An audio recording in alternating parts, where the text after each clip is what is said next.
Well, the best pro bettors know that sometimes the best bet is the one you don't make. So here's a look at the games that you should probably stay away from.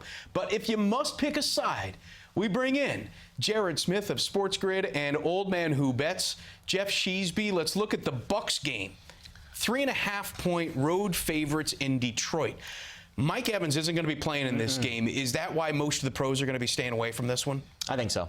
Yeah. And also Jameis Winston. I mean, he's like the most enigmatic quarterback in the league. He's going to lead the league. Can't figure him out. He's going to lead the league in yards, touchdowns, and picks. Yeah, it's a triple crown. Close in the interception side of things. Yeah, I think that's exactly why it's a stay away. We don't know who's starting for the Lions yet either. So big question mark, if anything. You know, of course, this is one of those ones that we have to make a pick. I'm taking the Bucs on the road. I think Jameis limits his turnovers here, which is a terrifying statement to make. And nonetheless, I think it'll be a terrible game. I won't be watching much of it unless it's on Red Zone, which it probably won't be because it's going to be that bad. But over might be an interesting look, especially if the Lions can get any consistent play from whoever starts at quarterback. Yeah, I think if anything, there might be value looking on like O.J. Howard in fantasy. Obviously, somebody needs to eat those targets that Evans was getting. Sure.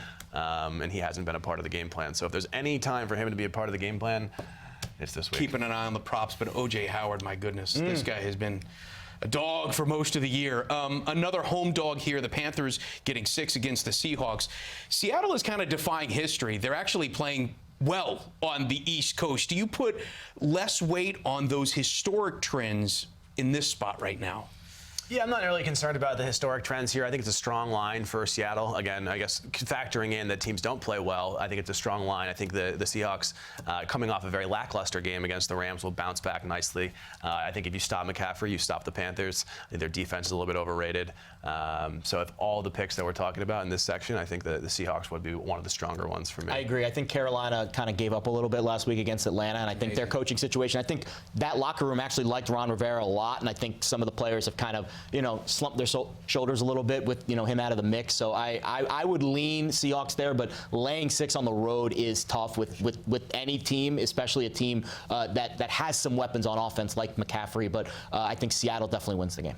All right, again, these are the stay-away games. However, the Packers are giving the Bears 4.5 points in Green Bay. This is the heaviest bet game of the week. Why do you want to stay away from this game? I mean, the line movement's weird. It's the most heavily bet game of the week, and it is. I mean, the line is just sprinted down towards the Packers, so you can get the Packers down 4.5. So I would be weary of betting on Green Bay. I think last week we kind of saw some of those chinks in the armor where teams can run against them, and teams can move the football in this Green Bay defense. So holding a lead is going to be difficult. I think Green Bay gets out to a lead at some point in this game, but the back door will be open. If you got the 7 with Chicago, you feel good. 4.5. If it gets closer to 3.5, 3, then it might be worth a nibble on the Packers because I do think they win at home, but certainly a tough spot.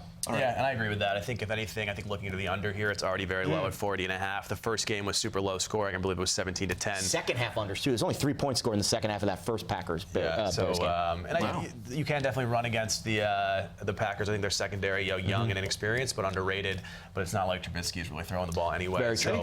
He's let you look okay last few weeks. That story plays out well because it keeps the clock moving. That's for sure. Raiders are giving the Jaguars 6.5 at Oakland. How do you handicap the final game at Oakland Coliseum, Geoff? I would think you bet the Raiders. Okay. 100%. Maybe even with confidence. Maybe we bump this up to a best bet only because of the scenario. But the Jags have looked relatively lifeless, even with Foles. Obviously now back to Minshew. Minshew's fine, but I think both of them are a bit of a lackluster offering. I agree. So I think this line goes up 2-7. All right, we've got to be real quick on this. Colts getting 8.5 in New Orleans Monday Night Football. How do you see this playing out? Drew Brees over 1.5 touchdowns. He needs 2 to break a record on ESPN. It's going to happen. Love that. Wrap it up. And on that note, that is a look at the toss-ups for Week 15. Make sure you see what they have to say on their top plays and their leans of the week. For all the latest lines, make sure you check out sportsline.com. For Jared Smith and Geoff Sheasby, I'm Steve Overmyer. This is Fanalysis.